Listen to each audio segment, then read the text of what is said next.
Calling the regular city council meeting for June 18th, 2013 to order. First, would everybody please join me in the Pledge of Allegiance? Pledge allegiance to the flag of the United States of America and to the republic for which it stands, one nation, under God, indivisible, with liberty and justice for all. Roll call. Mayor Middleton. Here. Council President Henderson. Here. Councilor Grant. Here. Councilor Folsom. Here. Councilor Butterfield is absent. Councilor Langer. Here. Councilor Clark. Here. Thank you. Before we start on the agenda, I have two amendments to the agenda. One of them is we're going to be adding item C, which will be a walk-on. And then we're moving the council comments before the citizen comments. And you'll understand when we get to going on that. Consent agenda. Resolution 2013-030, reappointing Lisa Walker to the Sherwood Planning Commission. Resolution 2013-31, extending the Portland General Electric franchise agreement through December 31st, 2013.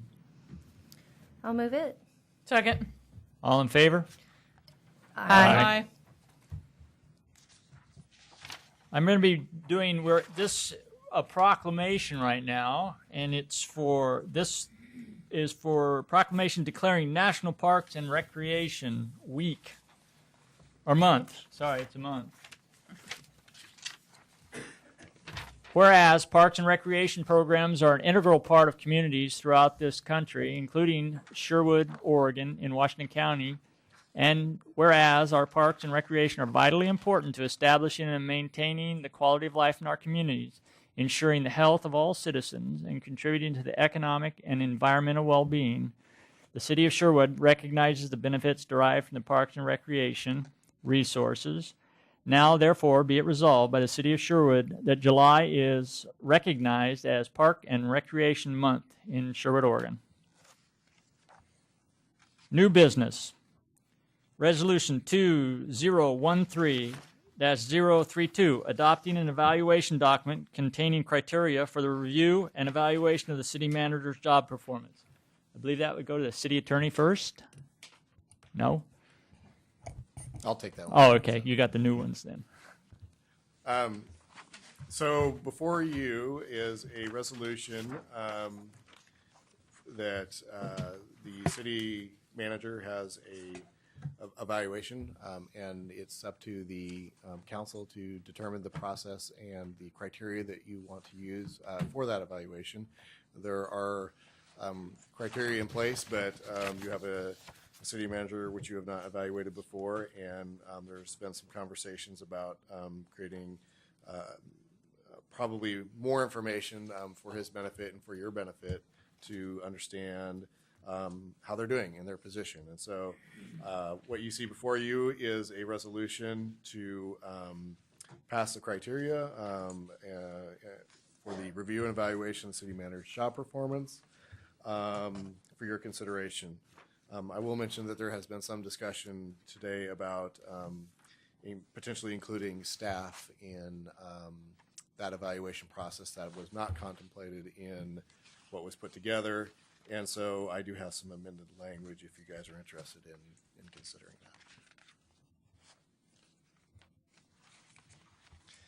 that. I'll also mention that the city manager has,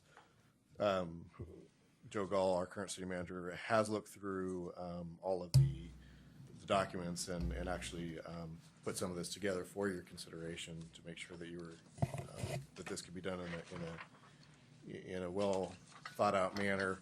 He has not had a chance to comment on any changes that might happen. So, Council comments?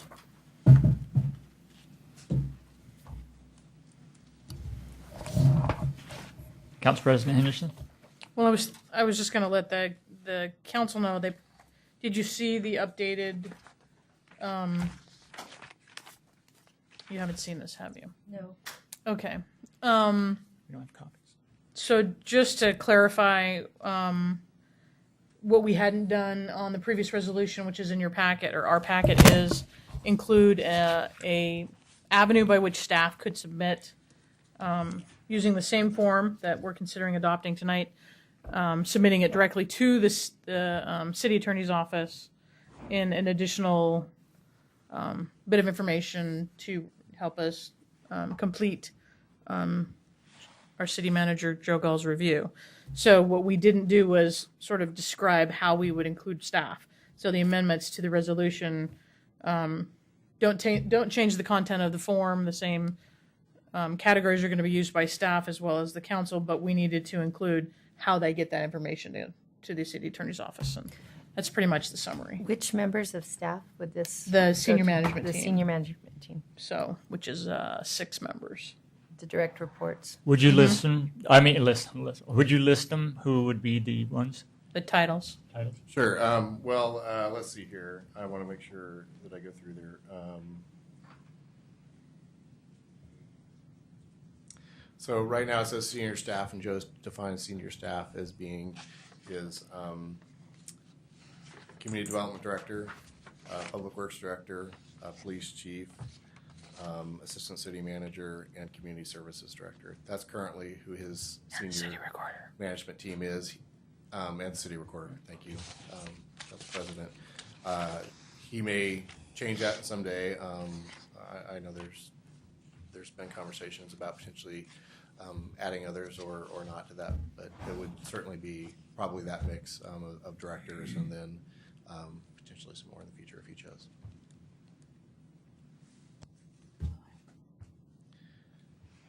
Any more council comments? One thing I would like to do is at the staff that is doing the evaluating, they will remain confidential. That's what I'd like to see. They don't even. I don't even believe they need to put their name on to go to the city attorney. That's not required, is it? No, and anything submitted to the city attorney would be protected by the attorney-client privilege. So the staff would know that what the comments they made are just going to be read by your office. Or summarized. Summarized as it shows in here. So what you have, and thank you, Sylvia, for making copies of that. What you have before you are both of those items, which Council President Henderson just mentioned and the mayor mentioned, and some potential language changes that you could make. It probably would be good form to read those out if that's something you want to do tonight. If this is a little bit too rushed for you, obviously you could wait till the July 16th meeting to take this up as well, but that would then delay the rest of the process.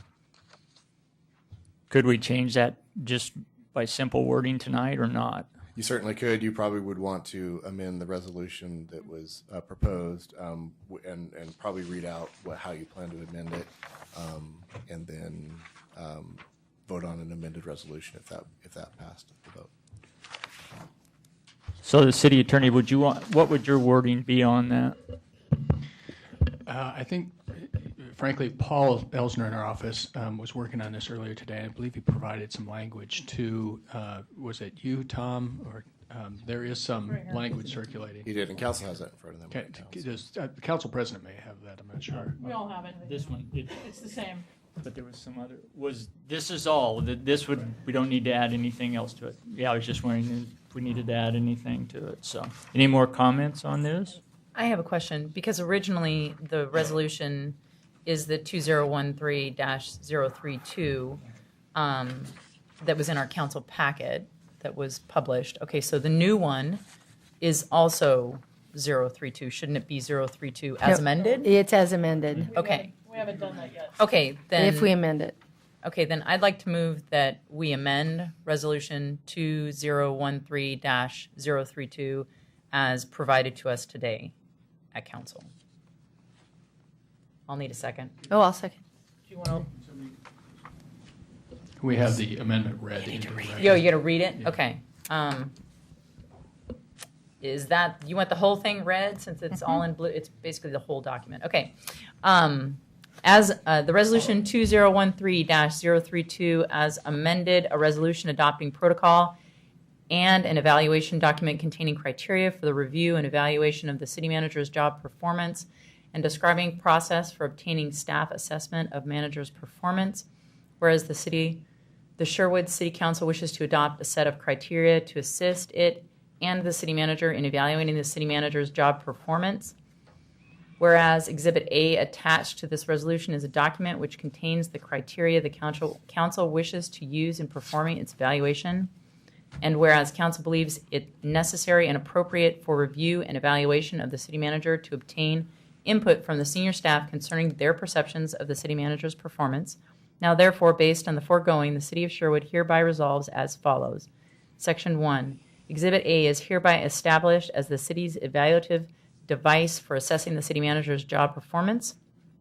The mayor and council president may, if they choose, delegate their duties described in Exhibit A to the city attorney's office. Section 2, senior staff will be offered the chance, utilizing criteria described in Exhibit A, to provide council with their collective and individualized observations, perceptions on the city manager's performance. Section 3, the observations described in Section 2 will be treated as confidential and provided to the city attorney's office for that office's compilation, summarization, and transmittal to council. Section 42, the terms of this resolution shall be and are effective as of the date of the adoption of this resolution by city council. That is what I recommend as amended. I'll second. Oh, Wait. sorry, I misread it. 2 is marked out on the last sentence. It's section 4, replacing 2, beginning the terms of the resolution. That is my motion. I'll second. All in favor of the amended resolution to, Of the amendment. First, you have to approve the amendment, and then you would approve the resolution as amended. Right. So, all in favor of the amendment? Aye. Aye. All opposed? None. Now we reread the resolution as amended. We can go the by top. title only on this one. Just the title only. Yeah. Resolution 2013-032 amended.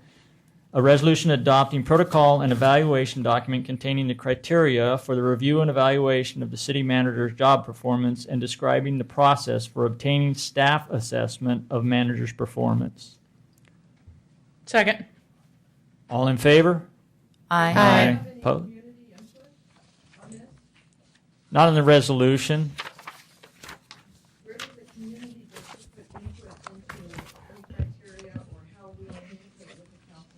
Well, I'll talk to you. I can explain that later on this because we're going to post. I believe we do post, don't we? The evaluation criteria for the public to review. Yeah, it's in the packet. So it's in the packet.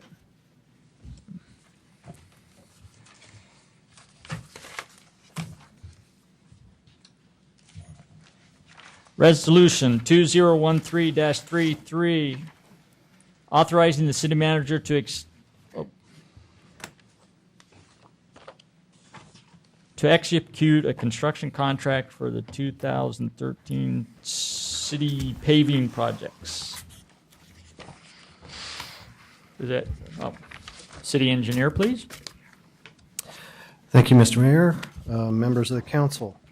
Before you is a resolution authorizing a city manager to enter a construction contract with the low bidder for the paving projects. The projects are the yearly maintenance road construction projects that Public Works puts together and that we proceed with getting bids and getting them constructed. There are 3 separate segments that are included into this construction contract.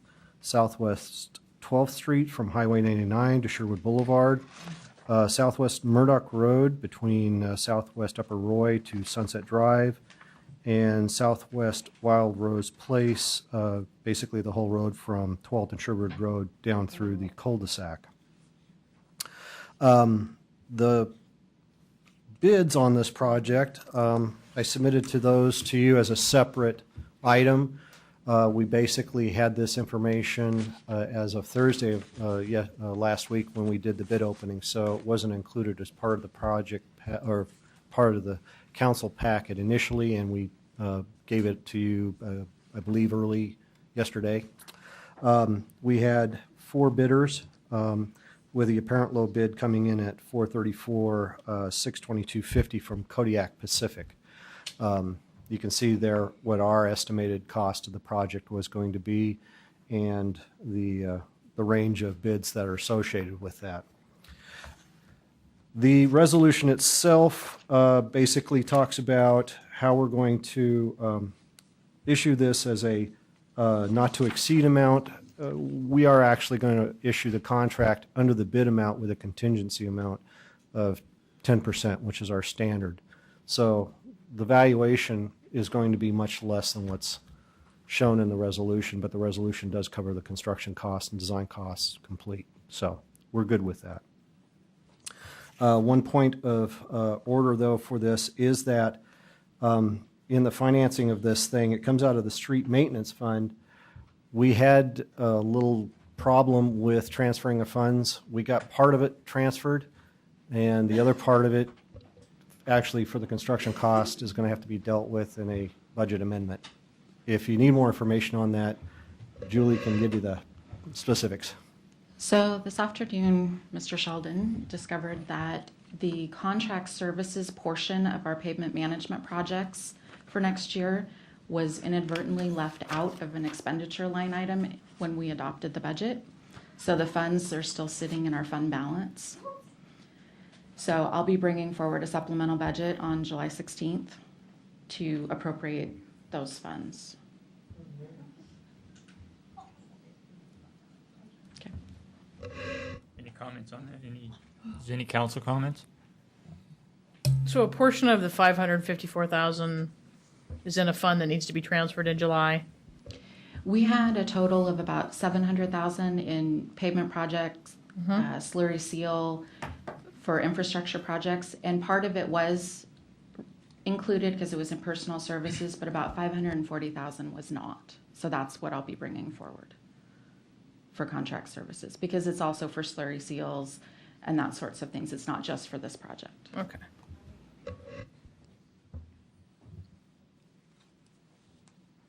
Okay. Resolution 2013-33 authorizing the city manager to execute a construction contract for the 2013 city paving projects. Do I have a motion? Move to approve resolution 2013-033. Second. All in favor? Aye.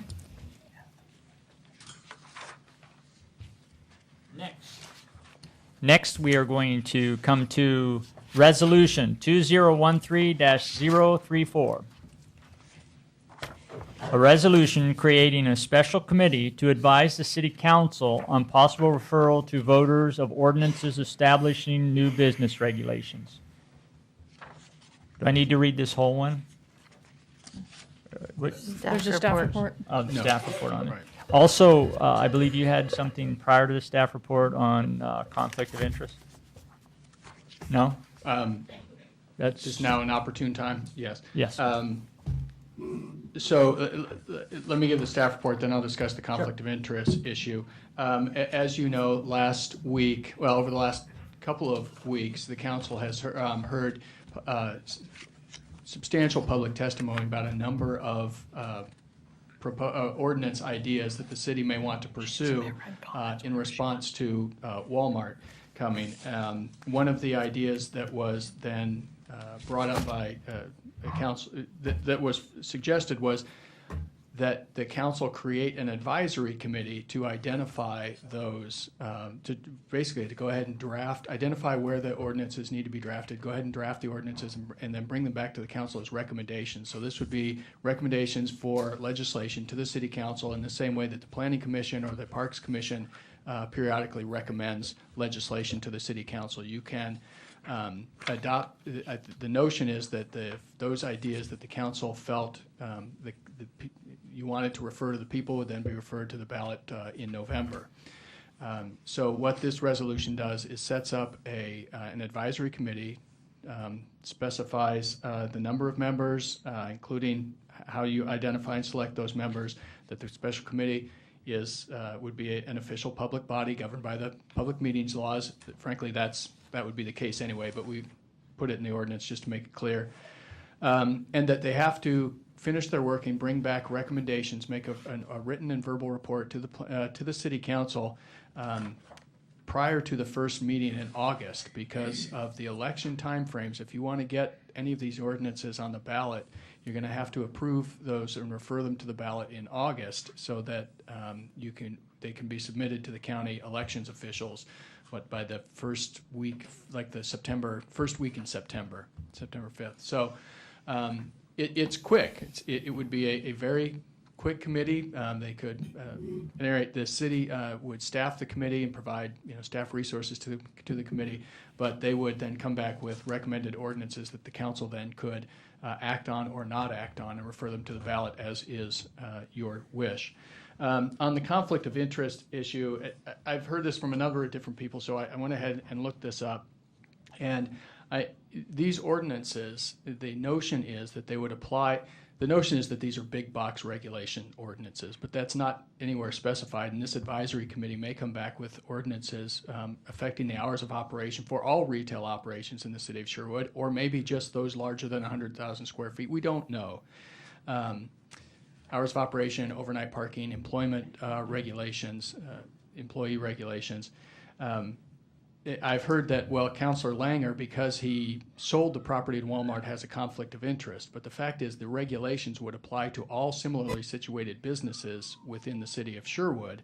And frankly, Councilor Langer doesn't own the property anymore. He sold it. So he has no financial interest in whatever is going in that 145,000 square foot building, assuming it gets built. Under ORS 244-020 subsection 1, an actual conflict of interest is, quote, any act or decision the effect of which would be to the private pecuniary benefit or detriment of the person or the person's relative or business.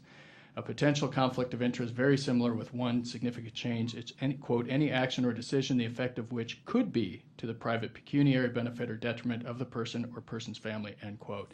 So that's actual. If you're going to get a private benefit or avoided detriment from your decisions, then that's an actual conflict of interest. If you might suffer a detriment or enjoy a benefit, that would be a potential. And then 244-040 says a public official may not use official position to obtain a financial gain or avoid a financial detriment. And when there is an actual or potential conflict of interest with a potential conflict of interest, the public official has to announce a potential conflict prior to taking action, but can still participate if it's just a potential conflict. If it's an actual conflict, you have to refrain from participating in the discussion and from taking any official action unless your vote is required for a quorum. So under the facts here, there's no actual or potential conflict of interest because, as I understand it, Matt Langer nor his family no longer have any interest in the property that Walmart purchased. Walmart owns that property now. And so the effect of any regulations on that property will be suffered or enjoyed by Walmart, the property owner. And frankly, any other large Target, who else is? Home Depot. So if the ordinance is drafted in a way that affects all of those people would have an actual or potential conflict of interest, and if they served on the city council would probably have to announce that conflict and refrain. But at this point, nobody on the city council has any financial interest in those properties that I'm aware of. So conceivably, those are anchor stores, Target and Walmart and Home Depot, and there are other stores around them, and those satellite stores arguably are there because they live off the traffic that comes to the Target. But that's a fairly large class of businesses in the city and would qualify for a class, what's the word I'm looking for? Class exemption under the conflict of interest laws. So, given my understanding, and I've been working with these laws for a fairly long time, there's no actual or potential conflict of interest that prohibits Councilor Langer or any other councilor or the mayor from participating. Now, I know there are those out there who believe the city attorney doesn't know what he's talking about, so I would just point out that the Government Ethics Commission, there have been two complaints filed with the Government Ethics Commission on this same question, one on May 22nd by a Kathy Holloman and another one in June by Debbie Price. And in both of those, the Government Ethics Commission agrees. There is nothing stated in either of these complaints indicates there's been any violation of the public ethics laws. So it's not just me. The Government Ethics Commission also agrees there's no actual or potential conflict of interest under the facts as we understand them today. So that's the staff report. That's the conflict of interest statement I wanted to make sure to get on the record. And with that, I'd be happy to answer any questions. Any council questions on that? Does council have comments on the resolution? Tom, are you going to address the staff report, which identifies? Yeah, Chris did, but let me add a little bit to what Chris put in his staff report. So essentially, Pam Beery was here at the June 12th meeting and listened to the conversation that you had and the direction that you gave her in order to put together a resolution. Pam took her best effort at that. We collectively reviewed it to try to make sure that we did what we heard you say, but when you're trying to create a resolution like this kind of on the fly like we are, certain things can be either not clear or could be better clarified. So what we've kind of done is in our staff reports, we've kind of identified some areas where we think you might want to think or maybe have a little bit more discussion about particular issues, trying to anticipate where you might be going, but we also don't want to be making policy decisions for you because without your input. So just a couple things. One's the simple thing is identifying a name for the proposed committee. It's called Special Committee now, and maybe that's the perfect name for it, but you might want to think about whether or not it needs a different moniker. Determining whether the proposed composition of the committee is sufficiently defined to assure representative membership of residences and businesses. That was a conversation that Pam heard a few things that you guys talked about as far as how you might want this committee formed and who you might want representing on it. But certainly there might be a more robust conversation that you had other than what was proposed, but she took her best shot at coming up with that. Determining whether to provide additional guidance in the resolution as to the desired outcomes of potential legislation. So there wasn't any conversation on what the scope of this committee exactly was. So there might be things you want to consider. Do you want them to specify whether they're just talking about overnight camping, 24 hours operation, employee regulations, because potentially you could get a whole host of variety of things back that you may have not anticipated, and maybe that's perfectly fine with you. So that would just be something for you to maybe think about, talk about if you want. Kind of a discussion of timing related to the committee, making a recommendation for a November election. And I kind of just penciled out some dates to be kind of thinking about. So today's June 11th. The earliest that we could actually begin taking, excuse me, June 18th. That's what I have written down. And so the earliest we could be taking applications would be June 19th. And, you know, you obviously want to get this committee set up as soon as possible. So we've kind of tentatively targeted the July 2nd council meeting. There was a regular meeting that was planned for that day. But potentially, if enough members can show up, that would be a good time to actually adopt the members that would be sitting on the committee. But in order to do that, there needs to be some sort of process to select the members. And so probably we would have to make applications due sometime around June 27th in order for you guys to make a July 2nd council meeting and selections. And then... So you're proposing, just so I understand, proposing deadlines for applications would be like 5 o'clock on the 27th? I think if you're going to try to be able to have some sort of process Right. To screen the applications, look through them to make sure that you're getting the right composition of just meeting up with what you decide, that probably would be as late as you could push that out. And then the committee would have essentially from then until the first meeting in August, first council meeting in August to do their work, which is not a whole lot of time. It's just a little bit over a month. So that would be some really, really quick work, because if you work backwards from the election, the county has to have the information. If you're looking at a November 5th, 2013 election, the county has to have the information by September 5th, and council has to have time to consider what's proposed and to put it into the appropriate ballot titles and adopt the appropriate legislation. So you would be looking at starting to consider that on August 6th. So there's a really tight time frame here for this committee to do their work, and I just wanted to make sure that that was pointed out to you and to everybody else, that trying to create ordinances in a month would be a challenge if we're trying to hit the November 5th, 2013 election. Obviously, if that moved to May of 2014, then there would be plenty of time for that. And then finally, you probably need to, and it probably won't be a part of the resolution, but it would be wise probably to start talking about what process you would want to use for selecting committee members, because that will be something that needs to be done in a short time period as well. So those were kind of anticipating some of the things that may or may not have been included in the resolution before you tonight. So I have a question for legal counsel. So if the committee were to submit, their recommendations to us by August 6th, you would then draft a ballot title, an explanatory statement, which we would then adopt on the 20th, and that would give Sylvia enough time to get that information to Washington County by September 5th? I'd have to look at the calendar. We also have to do noticing of that ballot Right. title, so we have to check with the Oregonian and make sure that we meet that noticing requirement. So For the ballot title and the explanatory right. statement? So Okay. there's a few more steps other than just getting it to the county. We have to do public noticing. Sylvia, I haven't looked at this in a while, so correct me if I'm wrong, but the public noticing is of council adoption, right? And then there's an appeal period, a 7-day appeal period. Correct. Okay, but that could all be, I think that can all be accommodated within August. And all those functions can occur the day after you adopt. Right. Right.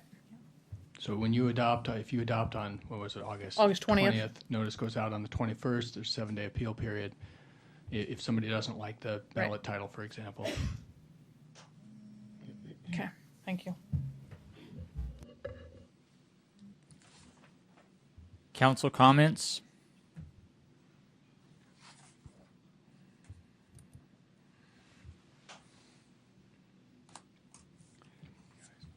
Do I have a motion? Does anybody on the council feel strongly about giving the committee a special title? Yeah, special committee. Oh, okay. I mean, does throw it out anybody there. want to call it something else? I mean, I heard Tom's message about scope too. I think we have to make sure that our direction is clear, that this is not a targeted ordinance, that this is a direction of defining the community, to make sure, I believe, that we don't target any ordinances at any specific situation. Correct? Correct. Is that how you all feel? So, also, I think we have to have the discussion of what is the process of selecting the members. I know for cultural arts and for Parks Board, which I've been the liaison to in my 5 years, people submit an application. We often have multiple applicants for a position or two, and so not everyone gets chosen. How do we define a process for this situation that is fair and impartial to the public? I think one of the ways we had talked about this too, we were going to do the same where we compile all the people that apply, and just since usually there's each committee that's formed, like say planning, I'm on that commission, so I sit and interview with say Julia and with somebody from the planning commission. But since we don't have anybody on this one yet, we had tossed it around that Linda and I and a staff would review the candidates, since we have no chair, right, and Yeah. then present them back very quickly to council. And so since it's such a time-sensitive thing, we were even going to come in probably and work on them that Friday after the applications. And then we would also allow council comments on that. On And- July 2nd. But we want to really make sure we put it out that the business has to really, they have to go through the same process. They have to fill out an application, the business members that are interested in being on, the resident members, and what their interest has been, what their work has been, and how they, it has to be very focused. And I think there was really only 3 or 4 ordinances that we were focusing on. We can't go wide on this. Well, and will there be enough information? Will there be a staff liaison that's assigned that can present them information so we don't replicate ordinances that already exist in the state? Yes. Right. Probably looking at it. Right. Yeah. Section 4 of the resolution, the city manager will provide or designate staff support for the committee. The city attorney office will provide legal advice to the committee. So it sounds like there will be a chosen designee staff liaison. Yeah. Yeah, if this is going to get done in the time frame Yeah. Provided. Probably be Tom. I'm And thinking it's it likely is. they'll meet probably, Well, they'll probably meet bi-weekly, you know, I every would twice say, a week, yeah. Yes, well, thank you, and thank you for volunteering me, Mayor. You know, I think for the bulk, what I've talked about with Joe, and I think where we're going is there's a couple things from a staff perspective. One is, you know, every board and committee needs some sort of organizational structure, and they need to keep minutes, and they need to make sure they're meeting Oregon public law. And so, you know, we have people that do that, but that might be something that you might want to consider who would be best to do that. I won't volunteer, Sylvia, but since I have volunteered, maybe that's the thing. But I think staff's what staff would be doing would be there to assist and answer questions. I mean, we certainly wouldn't be leading the conversation in any way, shape, or form, but would be there to assist as questions came up and as information wanted, similar to the city attorney. But I think this committee will need to be fairly autonomous in what they're able to do if they're able to get this done in a short period of time. But certainly we would be there to assist them in any way we could.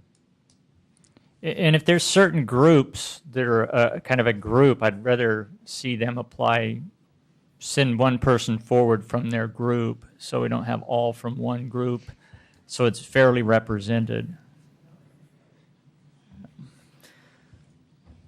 Any other discussion?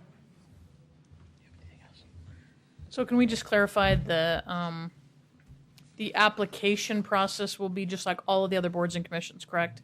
So we'll post a link on our website and also make, if necessary, paper copies available. Well, that's a good conversation piece, and Yeah. and other things I had written down that I didn't get in my staff report. But we certainly have a board and commission form, which is normally filled out. There could be certain things that you choose, and I think there are certain things in this resolution that aren't covered on that form. So Right. it may be of some benefit to at least spend a few hours tomorrow maybe creating a supplemental page with maybe some An supplemental addendum. questions and an addendum to that, to ask a couple of other things so that you can make sure that you're getting the information for this particular Right. committee that you would want. So, but I would think it would generally follow our same process. We would essentially have our board and committee form. They would fill that out, and then they would fill out the supplemental material as well. Okay. Thank you. Any more discussion?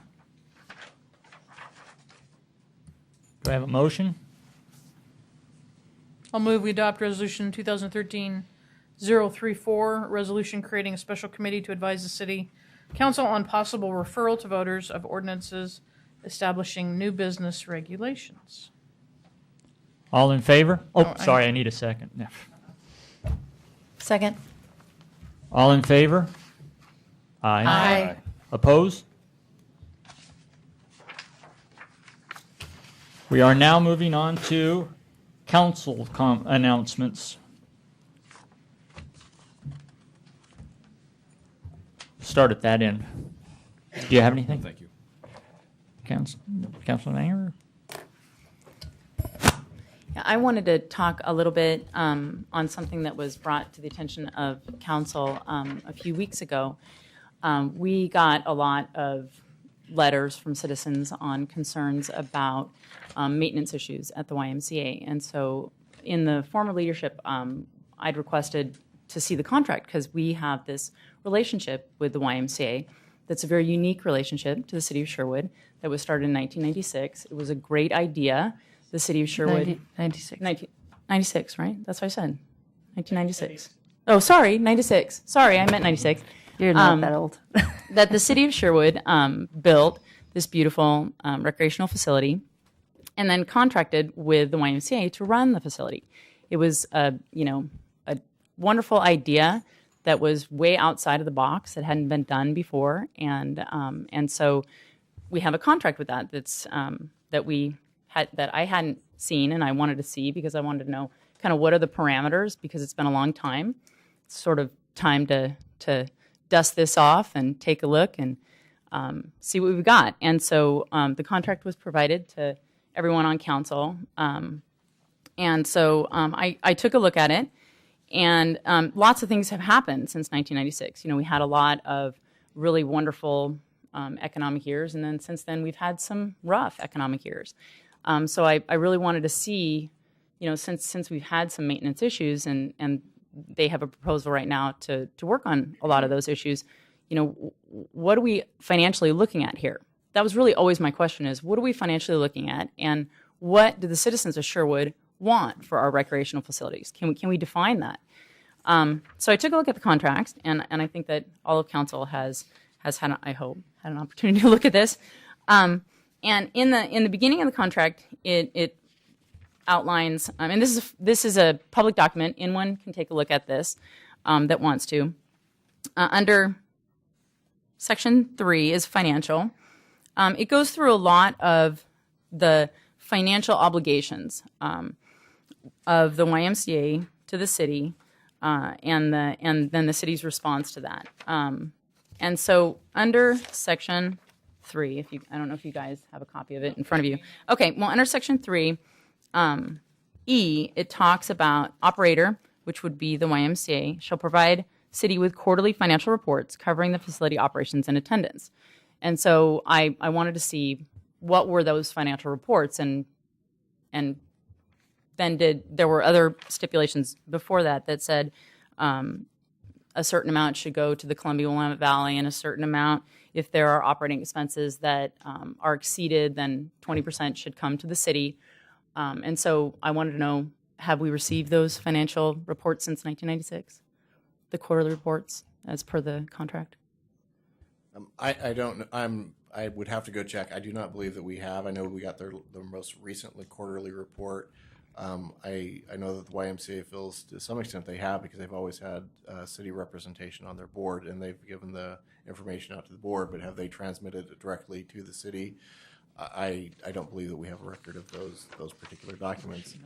I will mention that we did meet with Bob Hall, and he is currently working on those documents back to 1996. Okay. But that's 13 years later. Okay, because I think that as a council, in keeping the transparency going, we need to hold our vendors responsible, and then we need to be responsible. We need to tell our vendors, what do we want? Because I think that you have the 2 pages. You have what are the financials and what is coming in, and then you have, well, what is it that the citizens of Sherwood want out of the facility? And if those two aren't matching up, then I think it's both parties' responsibility to align those things. And so our responsibility under the contract is that if we see something that is needed that we haven't been provided, that then we need to give them written 30-day notice that we need that documentation.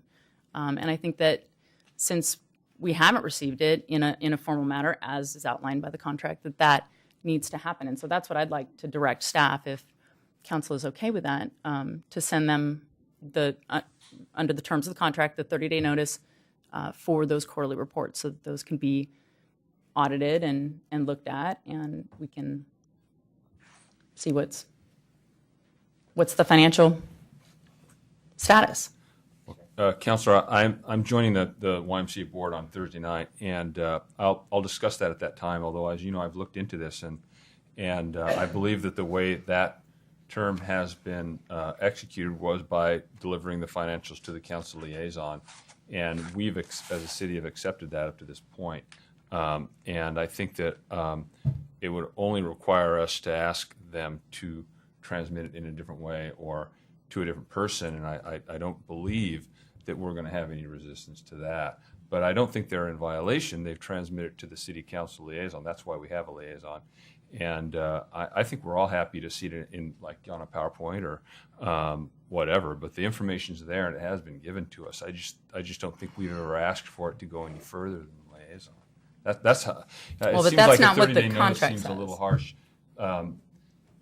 If they came back to us and said, no, we're not going to do that, then all right, well, you got 30 days to be in compliance. But I don't see any resistance to that. I just think all we need to do is work with our partner and look for it in a different form. I see a group that's very willing to work with us in the form we want.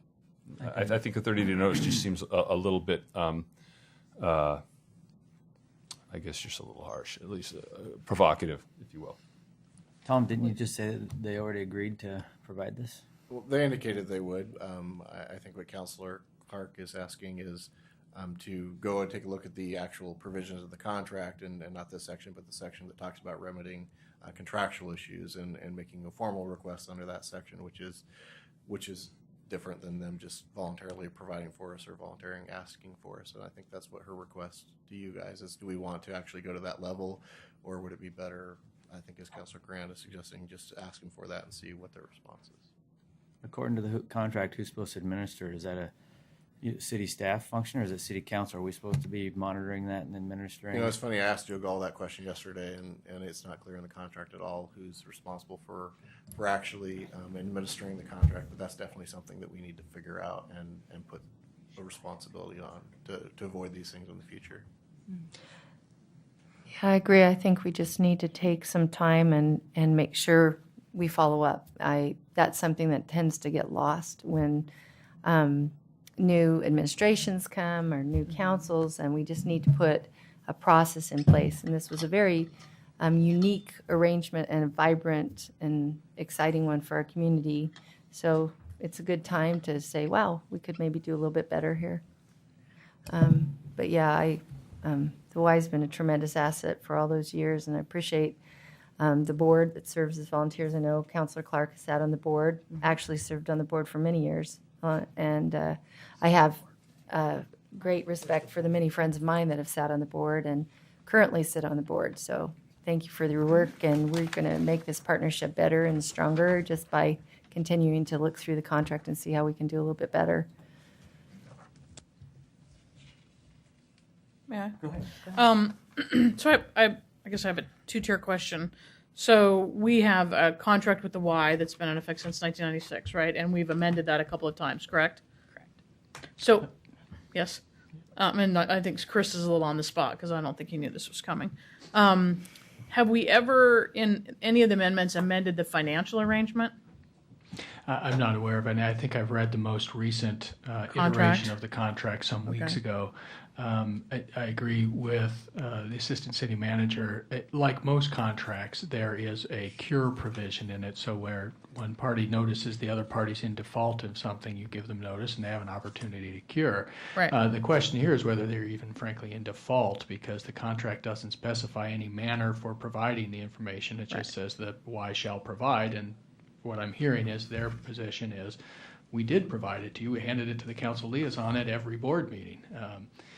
What you guys did with it, is not up to us. And with respect to the contract administration question, typically where a contract assigns obligations to two or more parties, each party is responsible for administering the contract in its own interest. So we monitor their obligations and our own performance, and they do the same. Right.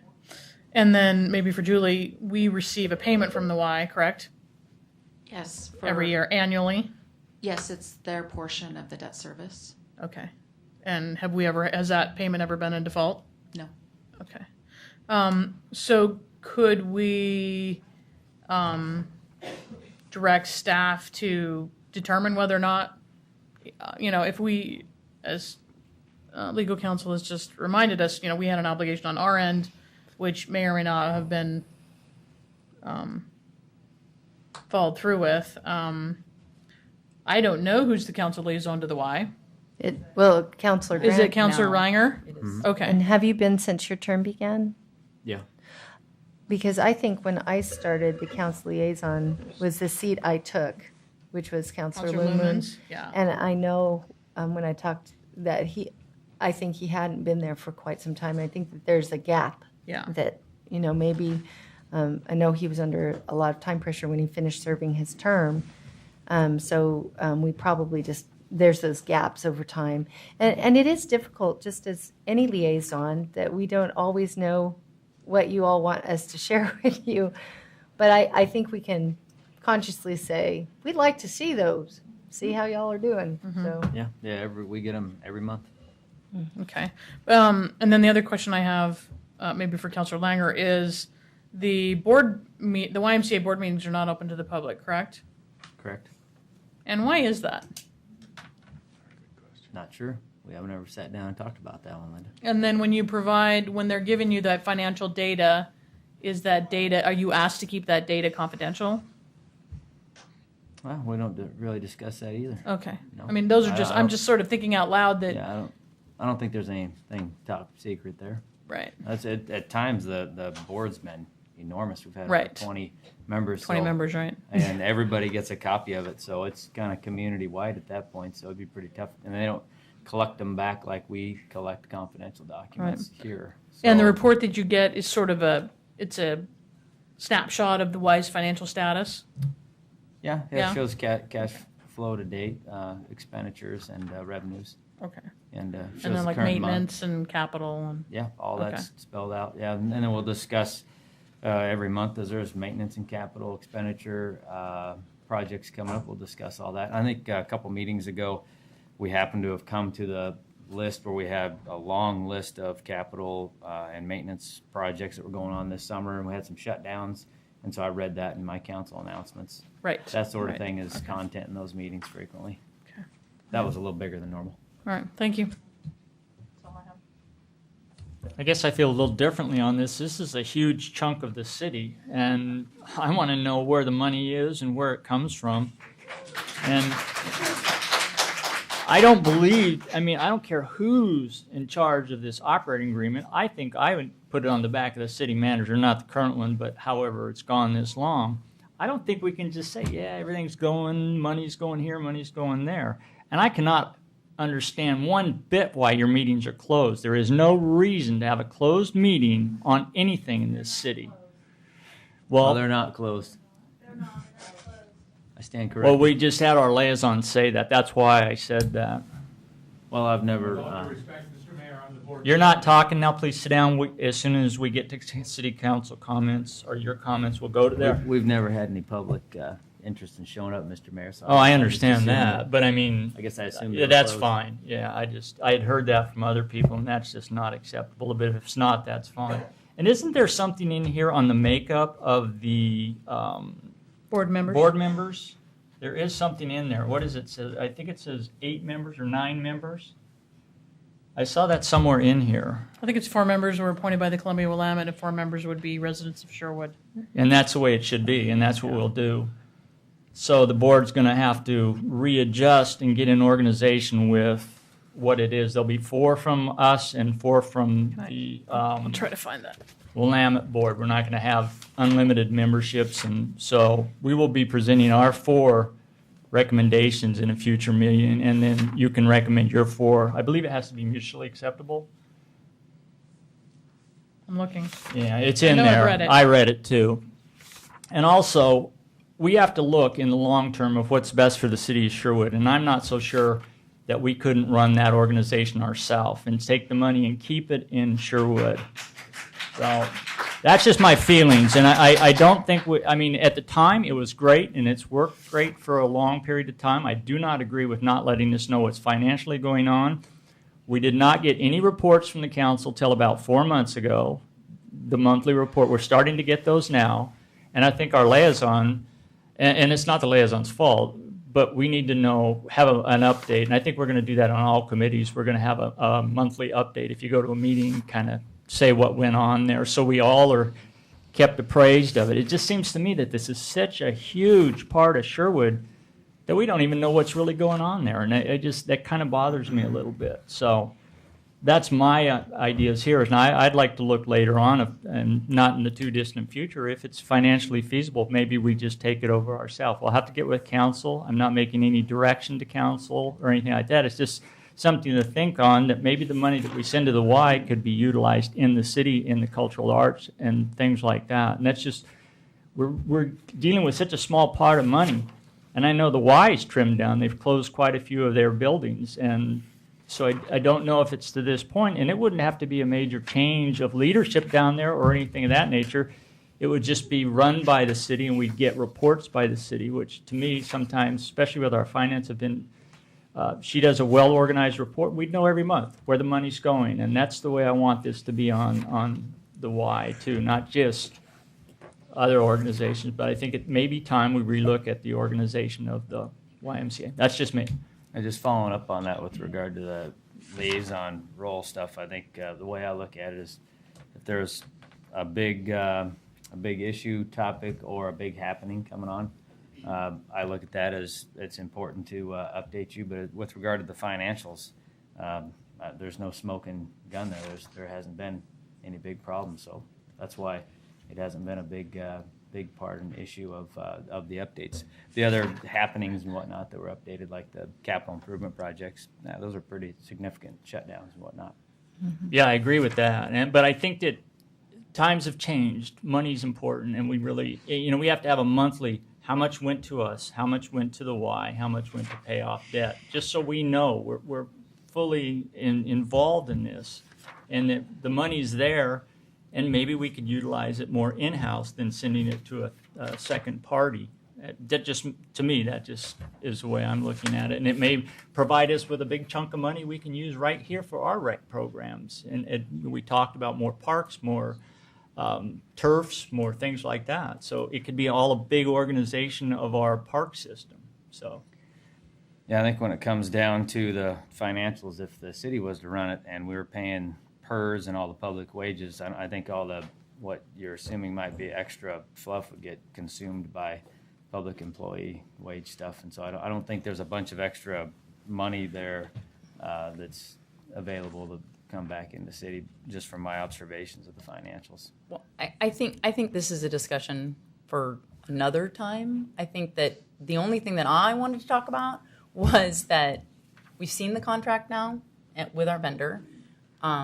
There are things that are missing that I think that the citizens are entitled to know about, and I don't necessarily think there's a big smoking gun. I don't think that it's being mean or rude or overbearing to ask for something that is outlined very specifically within the contract. I don't think that that's what the contract is for. It's there to protect both parties. It's there to make sure that both parties are fulfilling their obligations and that both parties understand what their obligations are. And I don't think it's mean or rude or that there's some smoking gun that's being looked for. I think it's simply that the financial documents were not provided to the city, which is what the contract says, the city, not the council liaison. It's the city.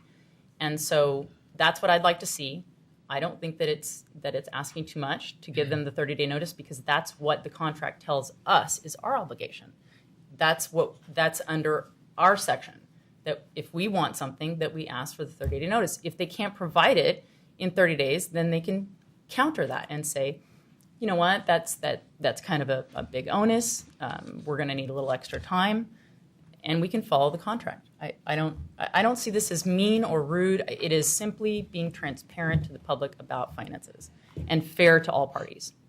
That's all I see. And I agree with Councilor Langer. We'd have to look and see if it is to our advantage. I think most workers are part-time there, and you wouldn't be paying PERS on some of them if it's limited hours. So I think that we could look at it both ways. If we look at this and all of a sudden we have an extra $200,000 we could put in our programs that are now currently being sent up to other programs such as Tigard and all those areas, why not look at it that way? I mean, the citizens are paying on their property tax to pay those bonds back. The people in Tigard aren't. The people out in the county aren't. It's the citizens of Sherwood, and it's their money, their building, And I think we have to take a hard look to see if we're doing it right. And apparently, I mean, I read this contract, and a lot of it on number 7, it says right there, such board is to be consisted of 8 members, 4 appointed by Westside Family Y Board, and 4 appointed by the city of Sherwood. So I'd like to, do you have any comments on that? Well, no, I've just been taking notes here, so I have a couple things that I just want to make sure I have clarity on. So it's clear that you would like the city manager to send a letter to the Y requesting financial information, quarterly reports for as far back as they can produce them, I would assume. Yeah, I would like them from inception because those were, of course, the fat years economically. Well, and we can make that request. I guess my question to you is, and obviously the city attorneys would need to look into this as well, is do we want to enforce that provision, or do we just want to send them a letter requesting that, and then if they don't respond to that, then we could take a look at the contract and moving forward? Just a suggestion that would get us. I'd like it to not throw, or as Councilor Folsom said, not fall through the cracks of, we'll get to it when we get to it.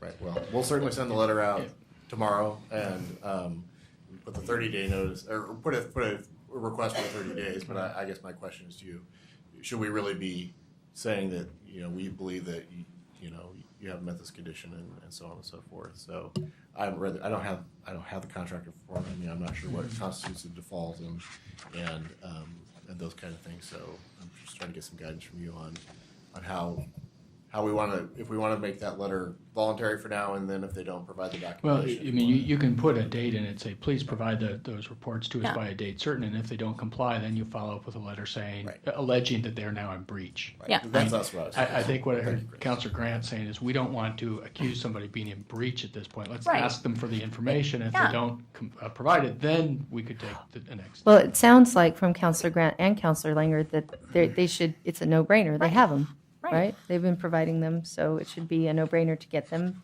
So we'll be happy distribute to them. do that. We'll get that out tomorrow. Could I also make an additional request? Sure. To see a listing of the composition of the board members? Yes, and that was the other item that I had noted here, talking to them about that provision of the contract, and if the board is made up of the membership the way that was agreed to. Obviously, that's something that we'll need to discuss with them and come to resolution on quickly. So you would like a list of who currently is on the board? Is that what you're asking for, Councilor? Yes, please. On the contract that we're asking, I mean, the financials we're asking from them, would it show specifically what leaves here to go to? The regional. Yes. Yes. Yes, that would be That's, part of it. yeah, that's what would Yeah. be part of it. Specifically, what leaves Sherwood and goes to the YMCA Willamette. We can certainly include that in our request to them. Yeah. Thank you. I just wanted to remind us, and maybe this is a good time, Tom, to remind the city administration too, that this was actually a discussion we had at council goals that not necessarily targeted, but that we wanted to take a look at how to better leverage the assets that we have in the community and how they serve the city.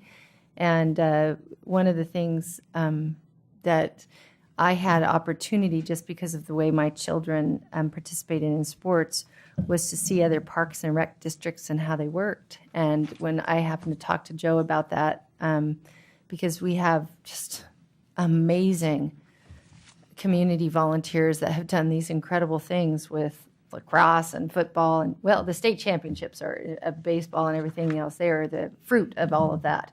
So is there a way to leverage the incredible community we have and just maximize every dollar, which I think is the point of the mayor. So we talked about this at council goals, so we haven't sort of revisited that process or when we would have, like Joe mentioned to me in January when we spoke of it, that there are groups that come in and look at your community resources, the population, and see how we can best leverage every dollar. And that's what we really want to have a discussion about. I think that's what the mayor and Councilor Langer were really getting to the heart of. We just want to have a discussion about that. It's not targeted at, it's just, where are we now? Right. We know where we were 14 years ago, or whenever ago, but where are we now, and how can we best serve the citizens and make sure every bit of that tax dollar is used to its best advantage? Councilor Folsom, with all due respect, I remember that same conversation And the conversation went really good until we talked about the Parks and Rec District, and how we got one was with a new tax. And so we were going to have to lay a new tax levy on all the residents in Sherwood, and that was the end of the conversation. So, Well, I know Councilor Butterfield has strong objection. He was like, oh, and I said, well, can't we just see what it looks like? I mean, because you don't have to pay anybody to have them tell you, because they can be done in a lot of different and creative ways. They don't have to all be that kind of tax structure. I came from a different state. They have sales tax. And they have a lot lower property taxes and things. And so there were different things and different mechanisms. I don't know, how different it could be, but, it doesn't hurt to look in my mind. And that was a discussion I thought we had, is not that none of us want to impose another tax. None of us. I don't think Mayor No Middleton, he'd take that stand. But I think we have to say to ourselves, is there a way to leverage what we have? Is there resident, exemptions, or, I don't know. I just think that there are organizations that can help us look at that, just like it was with Park Resources when they brought in Park Resources to try to guide us through the cultural arts maze. So, and that's what Joe said. He said, you may come up with, there's nothing more to do because we don't want to tax our citizens. We may come right back, but we just like more information because we have all these maintenance issues that are concerning. We have a great deal of community support for these assets. So I will just mention that we are in a contract with the YMCA till 2018. That's when the contract terms run out. So it will be certainly a conversation regardless of anything in the future. I think what I hear some of the members saying is they'd like to start that conversation sooner rather than later, but I don't particularly see, and this is where the city attorneys would have to get involved anyway to do that without changing the contract, which would mean either working with the Y or determining that breaking the contract somehow, and that would be probably fairly problematic to do. Well, I certainly don't want to break the contract, but maybe that was the discussion that I had with Joe in our one-on-one meeting or whatever. It's just, you can look at options. It's now is a good time to start looking at the future and how it's like that contract negotiation process that you go through. What do our citizens want? How can we serve them best? So the next time around, what do we want? And that sort of process. And I don't know how we get there. Certainly the Parks Board might want to be part of the conversation. I don't know. Certainly it's not too early to start that conversation. 2018 will be upon us very quickly, and you're talking about a major project here. So certainly something we should start working on sooner rather than later. Well, and that is one of the main reasons I think that, besides the people who came to us in our emails and spoke with us about their seeing maintenance issues, that just kind of brought it to the forefront. But I think that to work within the contract, to look at, we're seeing things within the contract that we're not following. And so, I think that we need to work within the contract. And that's what I'm talking about, and saying, all right, this is what we have for the contract. Are we doing it? Yes, and your message has come through loud and clear, and we will actually go through that contract with a fine-tooth comb, and if we see anything else, we'll also bring it up to the Y as well as to the board. Well, I actually did see something else in the contract, one other thing that I wanted to bring up, and it was on the maintenance issue. And so I'd like feedback on this too, because under the contract, the facility is to be used and operated as a full branch of the operator continuously during the term of the operation or the agreement. So I understand that there are maintenance issues, that there's a proposed 2-week shutdown of the Y currently at the end of August, early September. And according to the contract, that is not provided for. Under the contract, the maintenance is supposed to be, except for city's maintenance and repair obligations, operator at its expense shall keep the facility in good order, condition, and repair. I don't feel that it's the Sherwood citizens' obligation to financially bear the burden of a failure to mitigate their damages. So I know that we're completely remodeling the senior center. Are we shutting it down to do that? We talked about it. We chose not to. We chose not to. We chose to work around it. So I would like to propose that we also say to our vendor that they need to work around that, their maintenance issues, and to take care of the maintenance issues, but still keep the facility open for our residents to enjoy. How do other people feel about that? I agree with that. One thing too on this is, now that we are taking a hard look at the contract, we will keep our end of it, and it's their responsibility to keep their end of it. We're not going to remind them or anything like that. They better read it, understand it, and go by it, and we will too. Well, I think in all fairness, because that's a close date, to give them time, I think that a letter needs to be sent on that as well, that they need to either alter their schedule, work around it, do something, but the facility is not to be closed for a 2-week period in its entirety. Well, we'll certainly have that conversation. I guess we also can't put them in a position that's physically impossible for them to not be able to do the work. There are some things that you certainly might be doing work that would put the public or the memberships in harm because of what you're doing with a particular element. That might be a chemical unit or a heating unit or something. But let's have that conversation with them and find out what can be done in regards to that. I think that's fair. We're being reasonable, but also making sure. Yeah, it's like the senior center. They're working around the problem and they're keeping it open. Right. I understand. Thank you. Maybe send us an email on how the conversation panned out. Okay. Happy to. I am the senior center liaison, so I will bring up that construction is underway, but it's not the entire senior center. It's the front entry and the bathrooms. And I love the volunteers. I'm there daily right now, and they're sitting in the back by the back door and doing a great job as always, and served lunch today. I happen to be there at lunchtime today. And they're graciously allowing 64 children to come in and rehearse every afternoon and listen to us sing as they clean up from lunch. And so it's a great place. Thank you to the senior center. I think the bathrooms are done now. Close. I don't know. They're looking for a door for that middle one. Yeah, maybe so. Maybe so. Okay, I think you have enough direction then on the why. Yes, thank you. Other council comments? I just have one at a meeting I recently attended, and I sent the information out, and it's the current proposal for the county to do a registration fee increase on people's vehicle registrations. I sent it to council. I'd like feedback from you on that. My conversations with the mayors on that is we want to put it to a vote, since it does benefit us to a certain extent. We already have a maintenance fee, and so does Tualatin and other cities. And you need to read to see how much they're going to want to increase it. So I think what I hear you saying is the other mayors that you've spoken with feel like we shouldn't essentially double tax our citizens because we already have a fee that we're accommodating some other way, and this would be a second collection for the same monies. to an extent, but the bottom line of the whole thing was they didn't even want to put it to a vote, the commissioners. That would just automatically, they don't have to go to a vote on it, but the mayors are fighting for it to go to a vote. The majority, some aren't.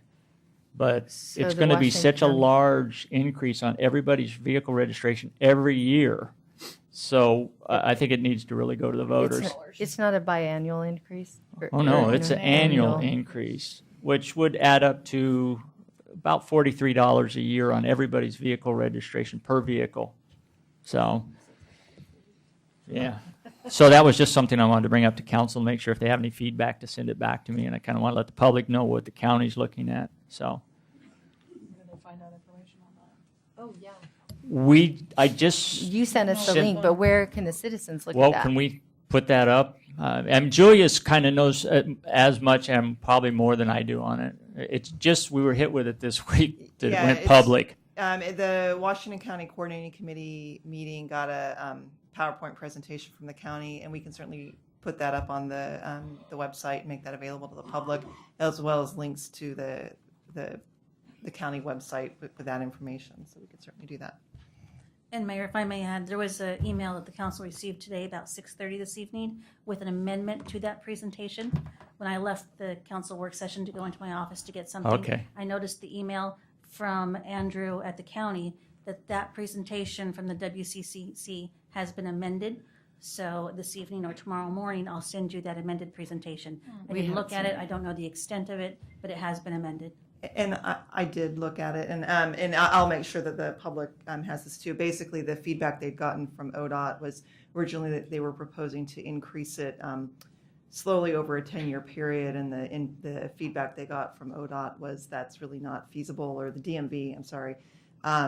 And so they changed the chart that talked about how the revenues would come in and how they would be allocated. So that's what that's about. Sure. I would mention, obviously, if that went into place, we would be looking at our fee structure as well, and probably correspondingly lowering our fees as there went up. So if they want to do it over a period of time or closely, I took a really, really, really rough look at the numbers from what they said that we probably would get at the end of the program and what we're getting out of our fee, and they're not that far off. So we could probably offset any of that additional revenue by lowering our fee. So probably at the end of the day wouldn't have a major impact to the entire city, but it certainly would change who may be paying what. It may change the formula because the fees can be assessed in a different manner. And we get a pretty small portion of that fee, isn't it? It's based on population. Yeah, actually, it's with the 10-year plan that they had, it was very small, but actually it's about fair. It's based on population size, so it ends up being around $440,000 was what they're proposing after the 10 years. So they tried to adjust it based on population. Okay, I just think that everybody needs to know about that and look at it. And if you have questions, and you do have a county commissioner too, would be that you could send questions to would be Roy Rogers.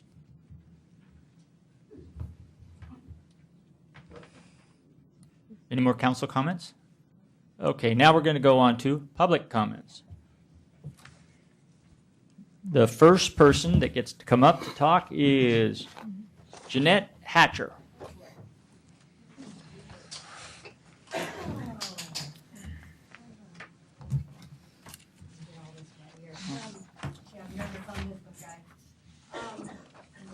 We're enemies today. I think this is not on. Okay, so do I need to say my name? Jeanette Hatcher, 16780 Southwest 12th Street in Sherwood. Real quick comment, I just wanted to find out how the signage was going on 12th and Glen Eagle, and also about the YMCA. I would love to go, but there's no bus service. So anyway, I'm really nervous. Breathe. I'm going to make some enemies here, but I have a question about your fencing here in Sherwood.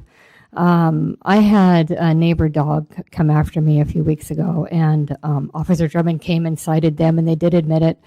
And I've had Mr. Bill Collins come out and look at their fencing. You probably are going to say, well, how do you know what's over there, da-da-da? But I have a lot of friends, and I have a lot of family, and they pretty much take really good care of me. I've got people watching me all the time, so I'm really blessed that way. But anyway, they have a fence. They actually had, when I called the code enforcement and found out, they looked down and saw that they had a yard, and they have decided to put a front yard with baby gates and netting. And they decided to put some kind of a fencing, maybe about a foot high, across our front yards.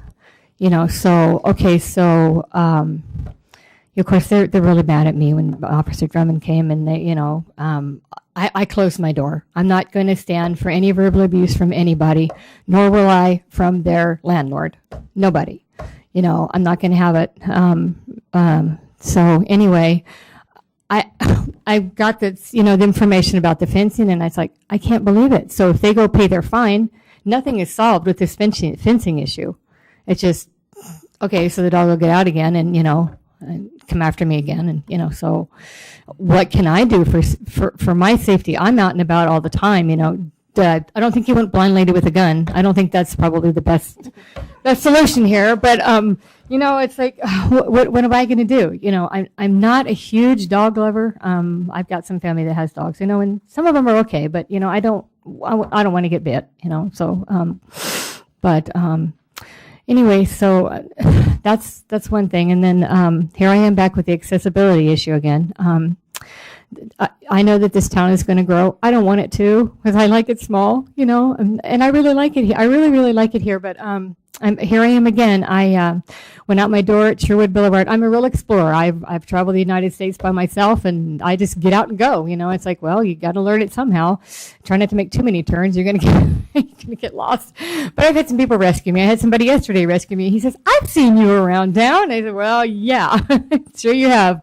But I was trying to get to the Albertsons. I don't dare cross 99. I'm not even going to think about going to Safeway. But I tried to go from Sherwood Boulevard right there at the McDonald's.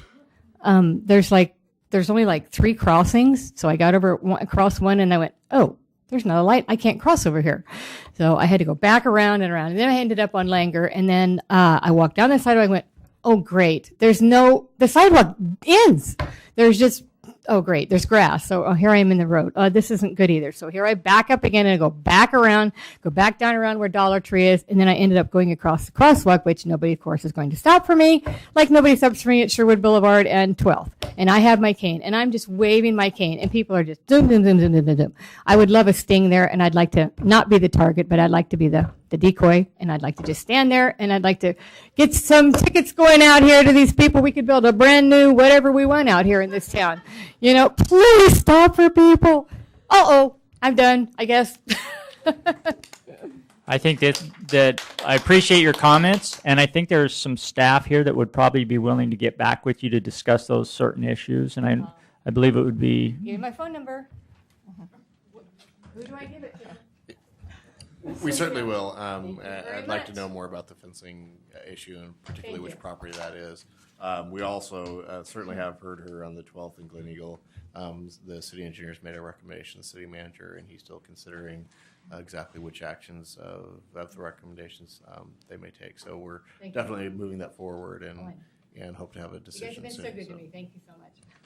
Thank you. I've met some great friends here. Nancy Bruton.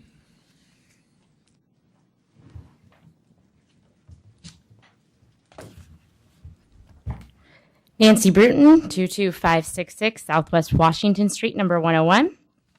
Good evening, Mr. Mayor, City Councilors. Nancy Bruton, Executive Director of the Sherwood Chamber of Commerce, here tonight representing the Board of Directors of the Chamber. The mission of the Sherwood Chamber of Commerce is to give value to our members and the community through innovation, bold leadership, and programs that develop the business climate. We represent the interest of 250 total businesses with one of the highest regional representations of over 50% of Sherwood organizations with business licenses in the body of our membership. We believe in the free enterprise system, economic opportunity, investing in our community, and consumer choice. We support all businesses and seek innovative ways to support those businesses of varying sizes as they operate differently and on unique scales. As City Council discusses creating an advisory committee on possible referral to voters of ordinances establishing new business regulations, many of Sherwood's business leaders are not raising their concerns about the potential impact of some of these proposals for fear of retaliation. There is a social, political, and monetary risk to their business and investments for speaking out, and they are choosing not to. As the city's business organization to nurture economic development, we want to make sure those concerns are brought forth to City Council. Businesses are a valuable asset to the city and the citizens of our community. We need to expand ways to entice future investors in Sherwood and model ourselves after communities that recognize that quality of life is linked to a healthy and vibrant business community. One way we seek to do this is by soliciting feedback. Our annual survey is available for business leaders to share their challenges and opportunities they face so that we can support positive and cohesive commerce here in Sherwood. We also are currently taking community-wide nominations for our Sherwood Chamber Annual Awards, recognizing the categories of small, large businesses, citizen, outstanding youth, commitment to youth, community service, and educator of the year. Both those surveys and nominations are available on sherwoodchamber.org. We encourage Sherwood City Council and citizens to consider economic impacts of business regulations such as local ordinances on businesses today and in the future. Due to the volume of businesses that we represent in Sherwood, it is our intent to provide feedback to decision-making bodies regarding new business regulations that could impact our stakeholders. We ask that a realistic timeframe for a collaborative process be identified, noting who is at risk, and encourage all stakeholders to create a fair, impartial, and balanced committee. As business advocates, we urge council and any other official forums that may be established to carefully consider the impact of businesses now and in the future that any constrictive ordinances may impose. Thank you to City Council and staff for being active listeners. We appreciate your time and encourage our community to support our volunteers as we get back to our timely city business. Thank you. Thank you. Our Claus.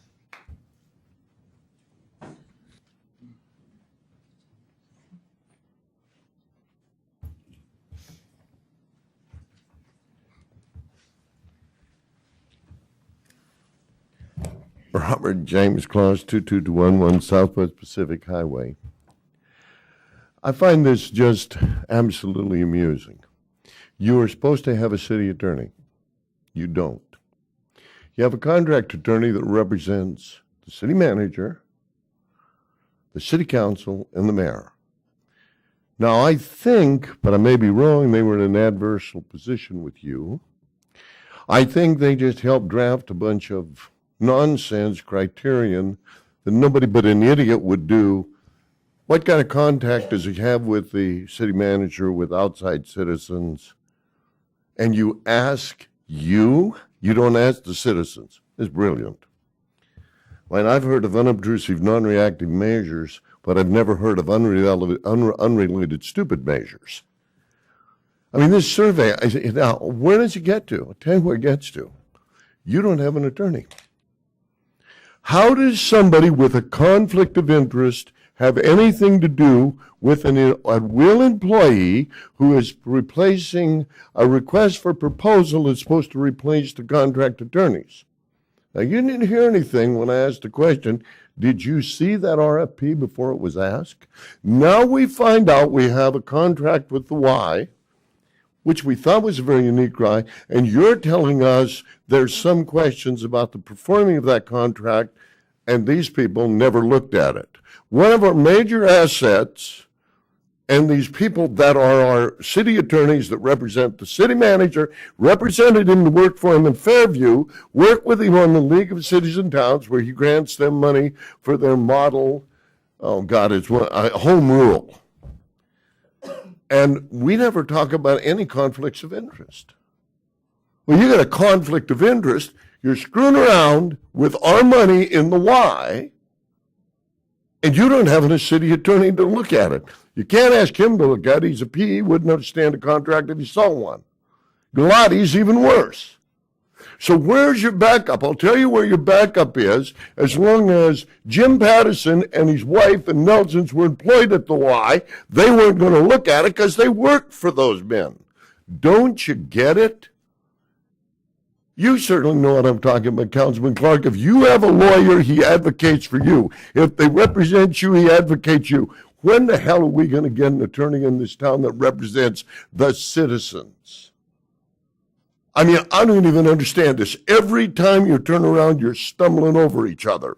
You have your staff out doing stuff. If it was reported to a city attorney, it'd stop immediately. You report it to them, and they say, let's advocate against that dissident. He doesn't have any civil rights in this state. It starts over and over because you don't read your charter and you don't play by the rules. When you give somebody the kind of power you give an assistant city manager or a city manager and you don't put checks on him, you're going to get exactly the remark Gall made to me the other night. I won't meet with you because you criticize my staff. Oh, my God. I'm criticizing a city manager's staff that is supposedly working this. And then I get you laughing and thinking this is funny. Damn luck if the whole lot of you don't get sued for civil rights violations. You don't even know what's going on with an asset that was meant to replace our community center. He doesn't know because nobody paid him to. Why would he look at that? He didn't get paid. It wasn't in his honey bucket. Of course, I'm batshit crazy because I expect an attorney to represent the citizens' interest, not the city manager, not the mayor, and not the city council. I expect them to see to it you comply to the law, and that's going to be a break. Thank Here's you, the Jim. complaint I've got. I want you to look at very carefully because it's going to the bar. Nancy Taylor. Good work, good work. After Give me Nancy another Taylor. warm smile. What does it say so that I know what I'm speaking on this time? Resolution 2013-32. And refresh my memory since this has taken so very long to get up here. Which one that is? It's the criteria for the city manager. Oh, good. So I took some time and I looked at the initial 2012, where you passed it May 15th. And some of you are here, Mr. Grant, Linda, of course, the attorneys, and Sylvia. You were here also. Read through it. Today we're looking at the evaluation document. And I do hope that you let the citizens have some say in it. Again, I'm going to rephrase that. The taxpayers. We are taxpayers. I know that a lot of you have this misconception that we're just folks that show up every Tuesday night to give you unfounded opinions. We are taxpayers. So every year we have to write a check, and it goes off someplace. We write federal checks, we write state checks, we write checks for fees and etc. And then it comes back into you, correct? And then you disperse it again. We asked you at the last meeting about the budget, and you said, well, no. We're going to pass this budget exactly the way it is. It doesn't need to be audited anymore. We've audited it enough. So now I'm here to talk to you about the evaluation, documentation that you'd like to put out. And it seemed to me that when you passed the first in 2012, let's see, nice budget, or nice package for this person, Mr. Gall. In fact, really nice. It seemed to me that you couldn't really terminate him unless he did something absolutely horrible. I do have some experience with unions and with contract negotiation and with evaluations. So I did look at it from those eyes rather than just an everyday citizen and an everyday taxpayer. Looked at your termination clause, pretty standard stuff. But what I liked the best, and I wish all of us could get this in our employment contracts, is professional liability. The city agrees to defend, hold harmless, and indemnify employees from any and all demands, claims, etc., etc., etc. Man, I would give anything to have that in my employment contract. If I do something wrong, I think it's called employment at will, and I can be fired. So if I happen to say the wrong thing, even in non-working hours, I can be fired. So I don't know if I want to hire the attorneys to come and negotiate my contract. I don't know if they do that kind of thing or what, but I do think that the citizens need to look at these contracts and help in maybe a little bit of the wording. I know we're not all lawyers, or maybe we are. I've met a few recently that do employment contracts. So with that said, I just want you to know we're watching. We are the watchdogs, and we're watching this closely. Thank you. Thank you. Susan Claus.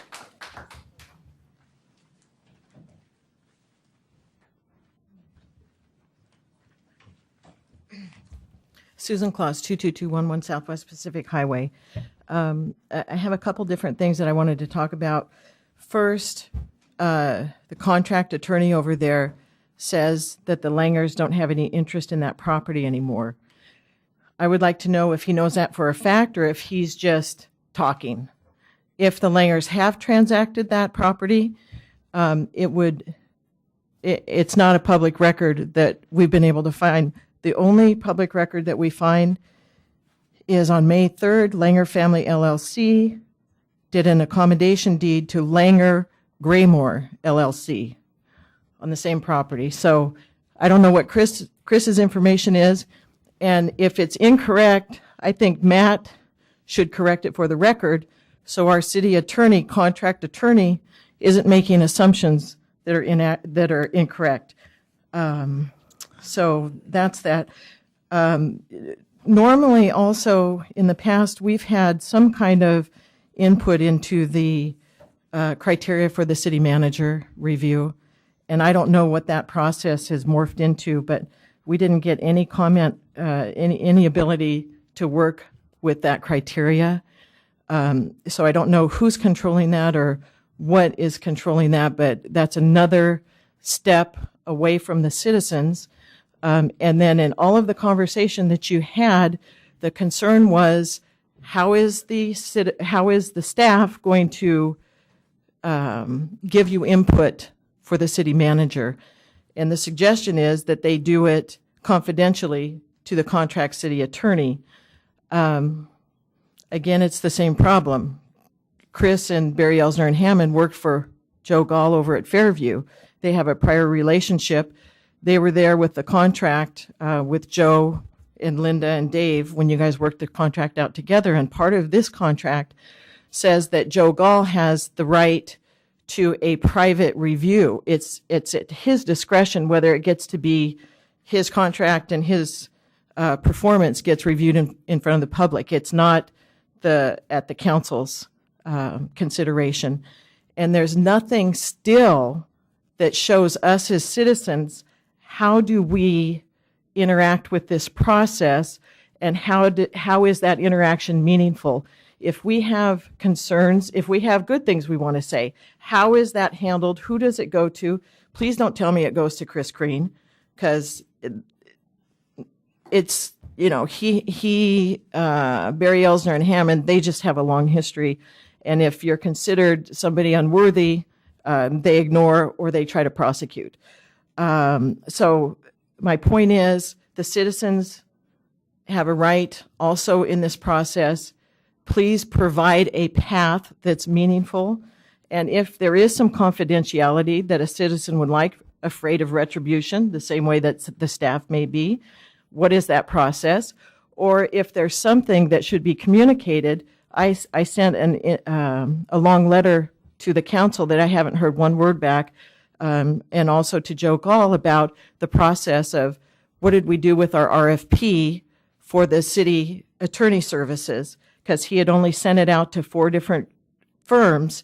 He had posted it on the website, didn't put it at the League of Oregon Cities, didn't put it in the Daily Journal of Commerce, didn't post it anywhere, and as a result, we didn't have any applicants, or if we did have applicants, I mean, it's a very narrow band, and that's not a meaningful RFP where that information has been communicated, so we can have the ability to select from a wide assortment. So please give us some kind of criteria on how we work with the city council directly. Thank you. Thank you, Susan.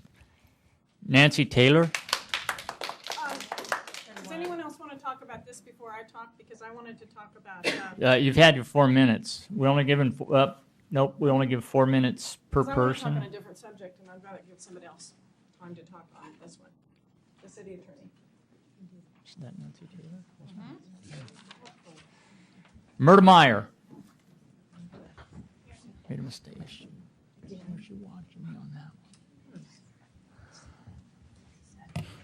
Hi there, Mirta Meyer, 24002 Southwest Middleton. Hello, Mayor Middleton and Council. I actually am here hoping for some information. One, I would like to request that code enforcement issues and complaints of Sherwood residents be placed perhaps in an online format. I've got some safety concerns actually on my street, and I'm hoping that in an online format it might be a better use of review time, because I haven't received any callbacks after several attempts. And the second question that I have is in regard to appointing folks on committees and commissions and that sort of thing. The Sherwood website indicates that there's open positions for Planning Commission and other opportunities. I'm wondering if you could outline the process upon which applicants are reviewed and then the timeline for that review and how that process works. And that way folks know how to go about that process a little bit more clearly. That's all. Thank you. Thank you.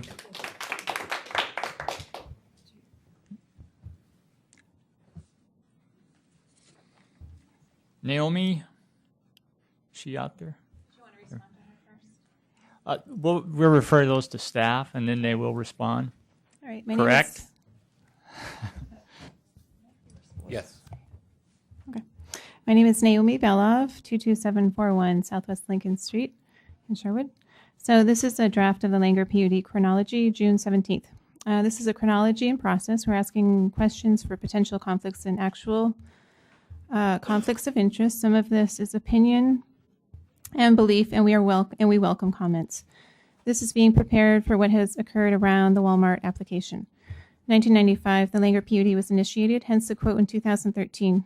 Quote, Matt Langer, a spokesman for the Langer family, said, he is pleased that Walmart will anchor the shopping complex. This is a project we've been working on for almost 15 years, said Langer, who is also a member of the Sherwood City Council. So we're pretty excited to bring this project to town, end quote.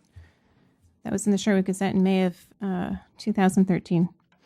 So 1995, May 31st, 1995, Clarence and Pam Langer buy a 10,000-acre ranch in Mitchell, Oregon. The proceeds from Sherwood Village's residential subdivision transactions. And that's from the Wheeler County deed records. We will get you all the documents that support this timeline. 1995 Langer Development Agreement has 8 phases. Included in the PUD was the 55-acre vacant parcel, which is a proposed Walmart site, which was zoned light industrial but in farm deferral. 1995, August 1st of 1995, the Planning Commission, this is a quote, approved the PUD 95-1 Sherwood Village PUD, condition number 8, at each phase of development and with each site plan submitted to the city, the applicant shall provide a traffic impact analysis for city, county, and ODOT approval. Recommended traffic safety and road improvements shall be considered by the city and may be required by each phase. 1998, May 9th, 1998, the Langer Family LLC formed, bringing together the family members' respective farm holdings under a single manager's control. 2000, on February 2nd, 2000, F. Wallace Langer passed away. Clarence D. Langer was appointed executor of the estate. On advice of counsel, the estate selected Stephen Cam to prepare the valuation report of the descendants' non-managing minority interest, 29.19%. A concerted team effort by Cam and the estate's attorney successfully resolved most of the pretrial issues in the estate's favor. The parties also reached stipulations on the values of five of the PUD parcels. The 55-acre light industrial parcel, phases 6, 7, 8 of the Langer PUD, was also stipulated as to value and not part of the tax proceedings to settle value. It was not valued at commercial prices because it is still zoned light industrial for those phases. The estate and the tax court disagreed on the commercial value for phase 2 and 5. Both phases were zoned retail commercial. Phase 2 includes Avamere, vacant at the time, and a still vacant parcel behind Polar Bear Yogurt. Phase 5 is the Target Shopping Center, see Sherwood Village PUD. Final land use and phasing plan. So in 2000, August of 2000, the Home Depot parcel sold. Lot sale was used as a comparable property sale to arrive at value for phases 2 and 5 of the Langer PUD in the tax court. Home Depot was split zone 50% light industrial and 50% zoned exclusive farm use.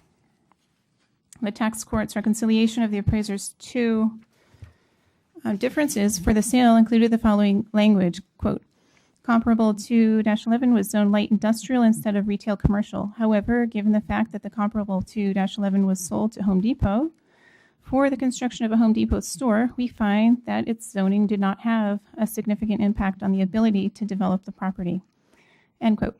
So even the tax court recognized that if you have commercial uses, the property should be valued commercially. Thanks. Thank you. Last one is Stevens. Lori Stevens. Yeah, I just saw that. No, but I got one more for that. Lori Stevens, 15630 Farmer Way, Sherwood. I'm continuing on. The estate argued to the tax court that the Langer Family LLC had particular difficulty in getting city approval because of the strained personal relationships between Clarence Langer and members of the Sherwood's government. Because we are determining the fair market value on a hypothetical sale by a hypothetical seller, we do not necessarily take into consideration personal characteristics of the actual seller. Therefore, we do not factor in any difficulty arising from Clarence Langer's relationship with members of the city government. That's cited from page 15, TC Memo 2006-232, United States Tax Court. Essentially, the Langer estate was asking for a further tax break based on the city's punishing certain personalities, and the federal tax court said no. The estate's appraiser also made an implicit assumption that people living outside a 1.5-mile radius of the property would not shop there. The court found that the appraiser, in quotes, did not offer a reasonable explanation for why he so limited his analysis. The businesses within the area included Home Depot, grocery, banks, restaurants, a movie theater, and an ice skating arena. We find that it is unreasonable that only those people living within 1.5 miles will frequent such businesses. Quote, unquote. Page 16, TC Memo 2006-232, United States Tax Court. 2000, August 29th, 2000, the Sherwood Urban Renewal Plan was adopted and approved by ordinance. The initial URA maximum indebtedness as defined by statute was $35,347,600. However, on February 27th, 2012, the Sherwood City Council, the Sherwood Urban Renewal Agency, coincidentally is the same as City Council, approved a substantial amendment to increase the maximum indebtedness to $45,133,469. And that's the www.sherwoodoregon.gov.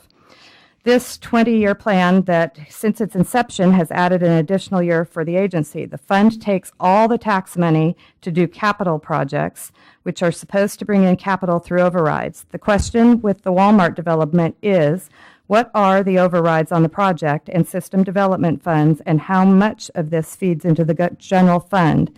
Is this being used for fixing the budget in times of financial trouble, such as we are experiencing now? December 5th, 2000, Sherwood passes its own traffic mitigation ordinance called the Capacity Allocation Program, CAP Ordinance. It's TC Memo 2006-232, United States Tax Court. March 1, 2005, city charter was changed to a home rule style government with the Berry, Elsner, and Hammond drafted home rule charter. This gave the city manager increased authority versus the city council.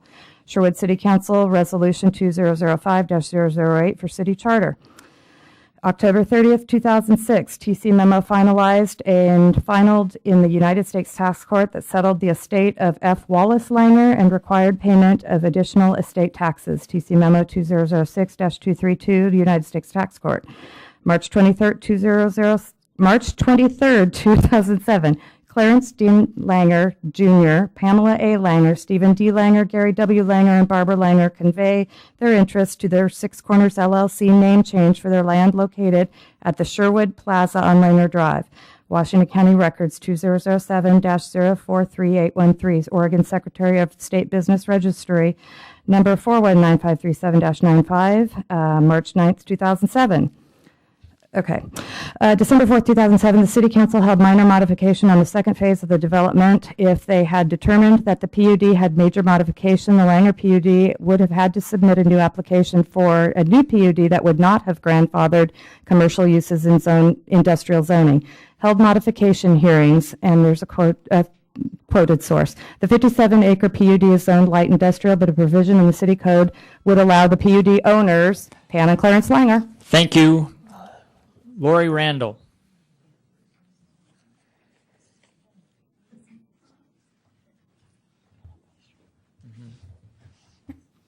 Hi, Lori Randall, 22710 Southwest Orchid Place, Sherwood, 97140. I wanted to thank Councilor Clark for taking a look at, and everybody, for taking a look at the contract with the Y. In the interest of transparency, I want to see you go through everything that Patterson, Nelson, previous councils touched and take a look at it again and just make sure that we're getting the deal we should get. You know, it kind of gets to me that I pay for the Y, yet I can't afford to use the Y, so it's of no use to me.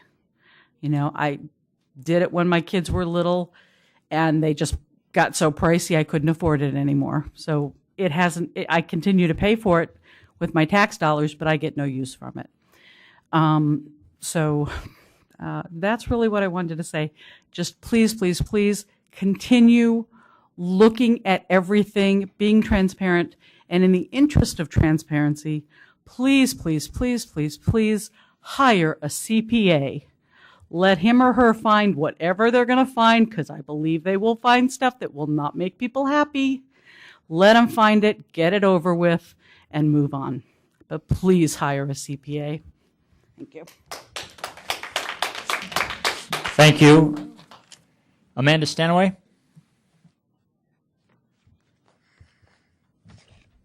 Thank you. I'm getting really tired of coming here and wearing this hat and so hello. I have a couple of things today. One is about safety and traffic, and it's not about Walmart. I live on 2nd in Washington. I'm Amanda Stanaway, 16103 Southwest 2nd Street, Washington, and I have about 12 to 15 cars run my stop sign every day.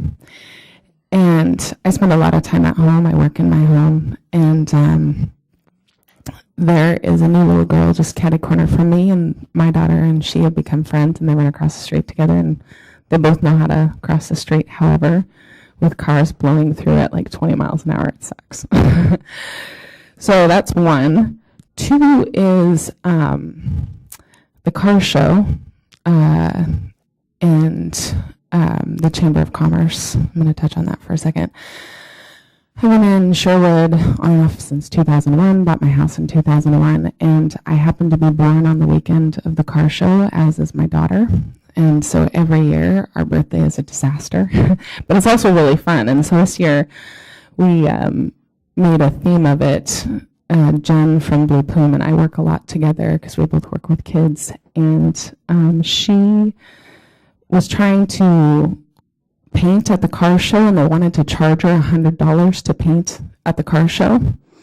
And I said, well, you can come paint on my porch. And so she came to paint on my porch instead of at the car show. And then it was really fun. I was like, it's my birthday, my family are in town, let's paint on the roof. And it was beautiful. And we had a wonderful time, and we did it for about an hour or so. I played music and she painted. And also at the car show, they have us all move our cars at 4 o'clock or before in the morning. So I moved my car the night before at about 7 p.m. after dinner. And during the time I moved my car, they turned it into an ADA parking and gave me an ADA ticket on my car to where I moved it. So I'm like, okay, it's impossible. So it just, communication really sucks. And I think it's just true of everywhere right now and in our culture as Americans. And everybody's really upset with the Walmart, and we're all trying to do things that help our community become better. And we're all not doing a very good job of it. And I think that's it, you know? So anyways, Robin, you look like you've been sick. I hope you get feeling better. So anyways, we still don't want Walmart. And we're going to keep going. I hope things work out for us, but we'll see. We raised $2,800 with 2 days notice to fight the Walmart cause. And so that was really fun because I posted something up on Facebook and I said, you know, I'm going to put together an event, and 2 days before. And that's the kind of community involvement that's happening, and it's all happening under your guys' noses, and you don't care.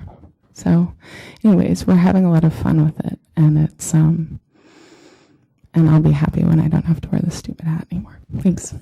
Thank you. Patty Spreen, and that's the last comment we're taking tonight. That's the last form. Patty Spreen.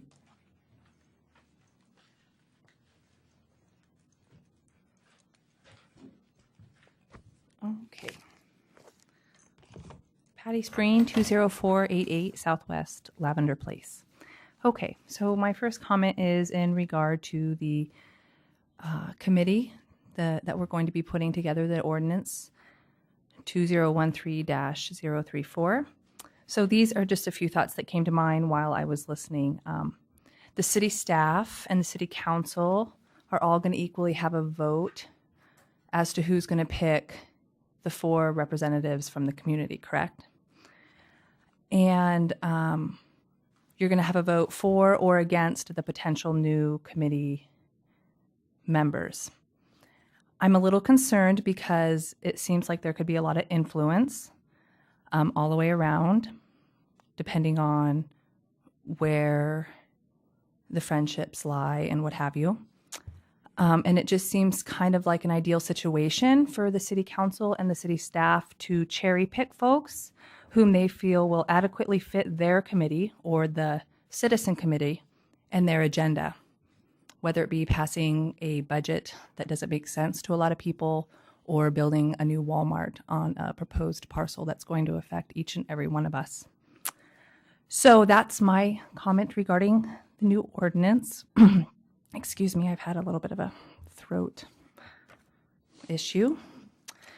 And I was going to continue this work in progress that's being typed up by some residents here, just to continue, because I feel like some of this stuff is interesting.